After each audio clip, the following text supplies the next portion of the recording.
Hello everyone, welcome to Naira study. अब आप सब कैसे हैं? आई होप अच्छे होंगे। फ्रेंड्स देखिए, पिछली वीडियो में हम लोगों ने क्या पढ़ा उस पर डिस्कस कर लेते हैं, फिर देखते हैं आज हम लोगों को किन किन चीज़ों पर डिस्कस करना है। तो पिछली वीडियो में देखिए कहानी शिक्षण की विधियाँ, इसमें देखा गहन अध्ययन प्रणाली, अधूरी कहानी पूर्ति प्रणाली, चित्र प्रदर्शन प्रणाली, मौखिक कहानी कथन प्रणाली, इन सब चीज़ों को डिटेल में जाना।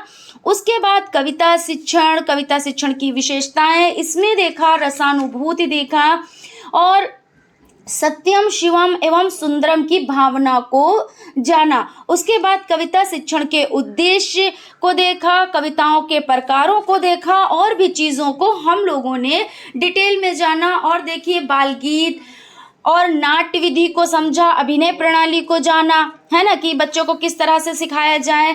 जैसे कि बाल गीत से कि टन टन टन टन टेलीफोन, हेलो बोल रहे हो कौन, पापा बोल रहे हैं आप, टॉफी लाना गिनकर 8, इस तरह से बाल गीत और नाट्य विधि में उदाहरण से। उसके बाद अभिनय प्रणाली, तो इसमें बच्चों को पहले क्या करते हैं कि बच्चे को जैसे अभिनय करना सिखाते हैं और उसमें अभिनय के द्वारा कविता को गाते हैं। जैसे कुत्ता बोला भौं भौं, भागी बिल्ली म्याऊं म्याऊं। अब देखिए आप भागी बिल्ली कहेंगे, बच्चा म्याऊं म्याऊं कहेगा, या उसको बिल्ली जैसा वो दे दे रूप और फिर बच्चा ऐसे बोलेगा। फिर देख भागते चूहा बोला, अब चूहे की पूंछ लगा दें और टोपी लगा दें चूहे जैसी। और कहाँ भागती बिल्ली में हो, अब देखिए बिल्ली बोल रही कहाँ भागती बिल्ली में हो। तो इस तरह से क्या हो जाता है, अभिनय प्रणाली से बच्चों को बहुत अच्छे से समझाया जा सकता है, चीज़ों को बताया जा सकता है और उन्हें अच्छा ज्ञान दिया जा सकता है। क्योंकि बच्चे क्या करते हैं, खेल खेल में बहुत अच्छे से सीख जाते हैं, वो बोर भी नहीं होते, उन्हें ये भी नहीं लग रहा होता है कि हमको पढ़ाया जा रहा है। और वो जहाँ तक ऐसा होता है कि वो नहीं समझ पाते लेकिन उनको शिक्षा ही दी जा रही होती है, ऐसा होता है ना। तो छोटे बच्चों को शिक्षा इसी तरह से देनी चाहिए, जैसे चित्रों के माध्यम से, कहानी के माध्यम से, अभिनय विधि के माध्यम से, इन सब तरह से बच्चों को शिक्षा दी जानी चाहिए, ठीक है ना। तो आज हम लोग देखिए लोकगीत के बारे में जानेंगे, फिर उसके बाद अशुद्ध उच्चारण क्या होता है इसके बारे में, अशुद्ध उच्चारण के प्रकारों को जानेंगे जो कि डिटेल में हम लोग समझेंगे। तो सबसे पहले देखिए फ्रेंड्स, अगर अभी तक आप लोगों ने चैनल को सब्सक्राइब नहीं किया है तो प्लीज़ चैनल को सब्सक्राइब कर लें और बेल आइकन को भी ज़रूर प्रेस कर दें, जिससे कोई भी नोटिफिकेशन हो वो आप तक पहुंच जाए। तो देखते हैं सबसे पहले लोकगीत। तो लोकगीत वस्तुतः एक शब्द है, किंतु यह अपने में दो भावों को समेटे हुए हैं, लोक और गीत। लोकगीत है जिन्हें कोई एक व्यक्ति नहीं बल्कि पूरा लोक समाज अपनाता है। शास्त्रीय नियमों की विशेष अनुपालन न करके सामान्य लोक व्यवहार के उपयोग में लाने के लिए मानव अपने आनंद की तरंग में जो छंदोबद्ध वाणी सहज उद्भव करता है वही लोकगीत होता है। देख लेते हैं, इस प्रकार लोकगीत से आशय किसी क्षेत्र विशेष में प्रचलित स्थानीय भाषा में रचित गीतों से है। ये उस क्षेत्र विशेष की सभ्यता एवं संस्कृति को अभिव्यक्त करते हैं। जैसे कजरी, सोहर, चैती आदि लोकगीत की प्रमुख शैलियाँ हो जाती हैं, ठीक है ना। तो फ्रेंड्स देखिए क्या हो जाता है कि लोकगीत क्या है, लोकगीत एक शब्द है और जो क्या है कि जिन्हें कोई एक व्यक्ति नहीं बल्कि लोकगीत पूरा समाज अपनाता है। अब देख लेते हैं अशुद्ध उच्चारण। अशुद्ध उच्चारण को समझ लेते हैं। वाचन एवं लेखन की शिक्षा द्वारा अभियोगिता की क्षमताओं का विकास किया जाता है। अभियोगिता की क्षमताएं वाचन तथा लेखन की शुद्धता पर निर्भर होती है। वाचन की प्रक्रिया में शुद्ध उच्चारण तथा लेखन में शुद्ध वर्तनी का विशेष महत्व है और व्याकरण से भी दुगना महत्व उच्चारण का होता है। यानी देखिए यहाँ पे क्या कहा जा रहा है कि शुद्ध उच्चारण, कोई भी आप चीज़ जैसे कि आप लिखते हैं, पढ़ते हैं तो आप उसका क्या करेंगे, शुद्ध उच्चारण करेंगे ना। अगर उच्चारण लिखने में, यानी देखिए शुद्ध उच्चारण तथा लेखन में शुद्ध वर्तनी का विशेष महत्व होता है। अगर आप शुद्ध उच्चारण पर ध्यान नहीं देंगे तो आप हिंदी में आपकी त्रुटियां रह जाएंगी और त्रुटियां तो त्रुटियां ही होती हैं, ठीक है ना। उसके बाद देखिए वाचन क्षमताओं के निदान से उच्चारण की अशुद्धियों का बोध होता है। इसके लिए भाषा शिक्षकों को निदान के आधार पर सुधारात्मक शिक्षण का आयोजन करना होता है। अब हम लोग देख लेते हैं अशुद्ध उच्चारण के प्रकार। मतलब देखिए बच्चे क्या होते हैं, कुछ तो अपने जैसे उनके ऐसा होता है, कुछ बच्चों की ज़बान लगती है तो वो कोई वर्ड बोलते हैं और मुंह से निकलता कोई वर्ड है ना। कुछ बच्चों में हिचकिचाहट होती है, शर्मीलापन होता है, इसलिए बच्चे अच्छे से नहीं उच्चारण कर पाते हैं, नहीं चीज़ों को अच्छे से समझ पाते हैं, नहीं कह पाते, क्योंकि उनका जो शर्मीला स्वभाव होता है उनको ये चीज़ नहीं करने देता है। उसके बाद देखिए एक भौगोलिक कारण भी होता है।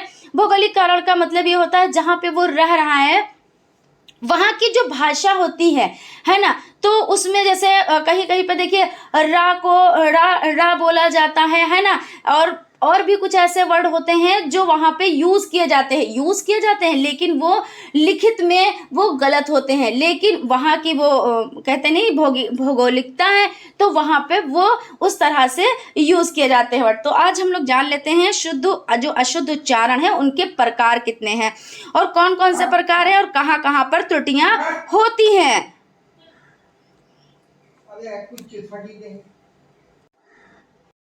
अशुद्ध उच्चारण के प्रकार, तो वर्णमाला के उच्चारण में का, खा, गा, घा को कै, खै, गए, घय उच्चारण करते हैं। जैसे देखिए स्वरागम का उद्देश्य होता है, जैसे स्कूल इस्तेमाल। अब देखिए स्कूल किस तरह से लिखा जाता है, स्कूल आधा सा, का में बड़ों की मात्रा और ला, आपका स्कूल हो गया ना।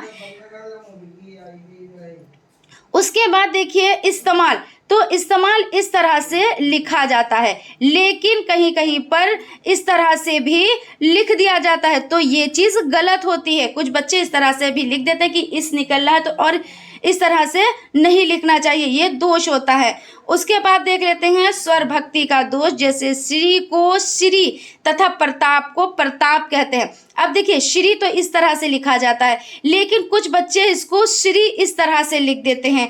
प्रताप पा में रा और ता में आ की मात्रा और पा हो जाता है, लेकिन कुछ लोग इस तरह से भी लिख देते हैं जो कि गलत होता है। उसके बाद अड़ा को ना का उच्चारण करते हैं, जैसे गुड़ को गुड़, परमा और परिणाम को परिणाम बोलते हैं, ये भी अशुद्ध उच्चारण हो जाता है। उसके बाद देखिए अशुद्ध वाचन, जैसे राजयोग को राजजोग बोलते हैं, कहीं पर ऐसा होता नहीं कि राजजोग बोलते हैं, लेकिन होता क्या है तो राजयोग होता है। उसके बाद लिखते तो और हैं, लिखते तो ओ और बोलते आओ हैं। कुछ लोग ऐसे नहीं बोलते हैं कि ओ को लिखा और बोला क्या आओ, तो ये आपका गलत हो जाता है। जैसे गौशाला को गौशाला बोलते हैं, क्या बोलते हैं गौशाला, यानी कि एक जो है ओ की मात्रा, लेकिन लिखते क्या जैसे बोलते हैं क्या गौशाला, तो ये चीज गलत हो जाती है। तो इस तरह से क्या हो जाता है अशुद्ध उच्चारण में ये क्या हो जाती हैं, तो अशुद्ध उच्चारण के ये प्रकार हो जाते हैं। अब देख लेते हैं अशुद्ध उच्चारण के क्या कारण होते हैं। तो भौगोलिक कारण, जैसे भाषा के उच्चारण में स्थानीय भौगोलिक प्रभाव रहता है। पहाड़ी क्षेत्र के लोगों का उच्चारण मैदानी क्षेत्र के उच्चारण से बिल्कुल ही भिन्न होता है। अब वही चीज़ जो अभी हम लोग डिस्कस कर चुके हैं कि भौगोलिक जो प्रभाव होता है उसमें भी उच्चारण पर प्रभाव पड़ता है। जैसे वहाँ का कुछ और बोला जाता है, लिखावट में कुछ और होता है और बोलते कुछ और है ना, तो इस तरह से ये हो जाता है। उसके बाद अशुद्ध उच्चारण, यदि शिक्षक का उच्चारण अशुद्ध होगा तो बालकों का उच्चारण भी अशुद्ध होगा, क्योंकि बालक उनका अनुकरण करते हैं और वे भी अशुद्ध उच्चारण करना सीखते हैं। अब यहाँ पे क्या बताया जा रहा है कि अगर शिक्षक बच्चों को पढ़ा रहे हैं और उनका उच्चारण गलत है तो बच्चे वही तो सीखेंगे जो आप उनको बताएंगे। तो जब शिक्षक का ही उच्चारण गलत होगा तो अशुद्ध उच्चारण होगा, तो बच्चे भी अशुद्ध उच्चारण ही करेंगे, है ना। तो इस तरह से ये चीज़ यहाँ पे आ जाती है। उसके बाद देखिए शर्मीला स्वभाव हो जाता है। कुछ बालकों का स्वभाव शर्मीला होता है, वे भी इस दोष से शुद्ध उच्चारण नहीं कर पाते, बोलने में संकोच के कारण भी अशुद्ध उच्चारण करते हैं। अब देखिए कुछ बच्चे होते हैं, आपको लगता है कि ये बोलते नहीं है, इनको कुछ आता नहीं, लेकिन कुछ बच्चे ऐसे भी होते हैं जिनको आता होता है लेकिन उनका स्वभाव शर्मीला होता है, वो नहीं बता पाते, वो नहीं पढ़ पाते, और जब पढ़ते भी हैं तो उनके उच्चारण में दोष हो जाता है। क्योंकि देखिए कोई भी चीज़ सीखने के लिए उसको बोलना पड़ता है, और जब आप बोलेंगे तो वो आपकी हैबिट में आ जाएगा, और जब हैबिट में आ जाता है तो चीज़ें बेहतर से बेहतरीन बन जाती हैं, है ना। तो यहाँ पे ये चीज़ भी हो जाती है। उसके बाद आपका हो जाता है क्षेत्रीय भाषा का प्रभाव। अब देखिए यहाँ पे क्या है, क्षेत्रीय भाषाओं जैसे पंजाबी, बंगाली आदि शब्दों के प्रभाव के कारण हिंदी भाषा में उच्चारण का दोष आता है। पंजाबी भाषा में दृष्ट करके लिखा जाता है और बंगाली भाषा में ओकारांत करके बोला जाता है। अब यहाँ पे देखिए अज्ञानता को देख लेते हैं। अज्ञानता के कारण उच्चारण दोष आता है। उन्हें उच्चारण को सुनने का अवसर ही नहीं मिलता, जिससे वे शुद्ध उच्चारण नहीं कर पाते, ठीक है ना, क्योंकि वो अज्ञानता के कारण भी अशुद्ध उच्चारण हो जाते हैं, इसमें दोष हो जाता है। अब देख लेते हैं उच्चारण के दोषों का निराकरण का उपाय, यानी जो ये उच्चारण है तो इनमें जो दोष है इनका निराकरण कैसे किया जाए, है ना। तो इसके उपायों को हम लोग जान लेते हैं। तो सबसे पहले हो जाता है अध्यापक का उच्चारण, क्योंकि बच्चे के लिए अध्यापक तो मैन ही होता है। हालांकि देखिए सबसे पहले बच्चा मातृभाषा यानी माँ की भाषा सीखता है। वहाँ पे ये तो नहीं है कि कोई रूल्स हैं, कोई रेगुलेशन है, कोई नियम है, ऐसा तो नहीं है, क्योंकि वहाँ पे जैसा बच्चा देखता है वैसा ही बोलता है, वैसा ही समझता है। लेकिन जब वो विद्यालय जाता है तब वहाँ पे मातृभाषा नहीं, वहाँ पे वो समाजीकरण करता है, प्लस वो चीज़ों को सीखता है और उसको सिखाया भी जाता है। तो जब सिखाने की बात जहाँ पे हो, जैसे बच्चे ने अपने आप से सीखा तो जो चीज़ उसने देखी वो चीज़ सीख लिया, लेकिन जब स्कूल गया तब तो उसको सीखना है ना, उसके टीचर उसको सिखाएंगे। तो सबसे पहले क्या है कि कक्षा में अध्यापक के बोलने का पूरा प्रभाव बालक पर पड़ता है, जो कि बिल्कुल सच है, क्योंकि जो अध्यापक बोलेगा वही बच्चा, क्योंकि आपने देखा होगा बच्चे भले किसी का कहना ना माने लेकिन अध्यापक का कहना मानेंगे। वो जैसा करेंगे वैसा बच्चे भी करते हैं, है ना, कि ऐसे ही किया जाता है। और उनका वाचन अभियोगिता आदि बालकों के द्वारा ध्यानपूर्वक सुने जाते हैं, अतः अध्यापक को अपने उच्चारण पर अधिक ध्यान देना चाहिए। यानी यहाँ पे कहने का मतलब ये है कि जब बच्चा अध्यापक की ही सुनता है, अध्यापक जैसा बनना चाहता है, उसके जैसा बोलता है, तो अध्यापक को क्या चाहिए, अपने उच्चारण पर ध्यान देना चाहिए कि ऐसा तो नहीं मैं कोई चीज़ गलत बता रहा हूँ या गलत बता रही हूँ, तो बच्चों पे भी उसका जो असर पड़ेगा वो गलत ही पड़ेगा। बच्चे जो सीखेंगे वो गलत ही सीखेंगे, इसलिए बहुत ज़्यादा ध्यान देने की ज़रूरत होती है। अब देखिए बालक के उच्चारण अंगों का दोष जो है वो दूर करना। तो यहाँ पे हो जाता है, यदि समय पर पता चल जाए कि बालक के उच्चारण अंग में दोष हैं तो शीघ्र ही उसे डॉक्टर के पास ले जाकर उसकी चिकित्सा करानी चाहिए। दोष दूर होते ही बच्चों को शुद्ध उच्चारण का अभ्यास कराया जाए। यानी यहाँ पे क्या बताया जा रहा है कि जैसे उच्चारण अंग में दोष है, जैसे मान लीजिए उसकी जीभ लग रही है तो वो वर्ड को कुछ और बोलता है और मुंह से निकलता कुछ और है। तो सबसे पहले इसके बारे में जाने कि आखिर बच्चा ऐसा क्यों कर रहा है। ऐसा तो नहीं है भौगोलिक प्रभाव है या टीचर, जैसे कि कोई चीज़ ऐसा तो नहीं है जो ये बच्चा बोल रहा है तो टीचर ने कोई चीज़ गलत बताई। उसके बाद जब सारी चीज़ों का ज्ञान हो जाए कि नहीं इसमें शारीरिक यानी अंगों का दोष है, तो उसके जैसे कि जांच करानी चाहिए। जांच कराने के बाद उसमें जो भी प्रॉब्लम है उसका उपचार कराना चाहिए। उसके बाद मित्र मंडली का बहुत बड़ा रोल होता है बच्चों की भाषा पर, क्योंकि बच्चा क्या करता है अपने मित्रों के साथ खेलता है, जैसे बच्चों के साथ वो रहेगा वैसा ही हो जाता है, वैसे ही बन जाता है। इसलिए बच्चों को ऐसे बच्चों के साथ खेलने देना चाहिए जिनकी भाषा अच्छी हो, है ना।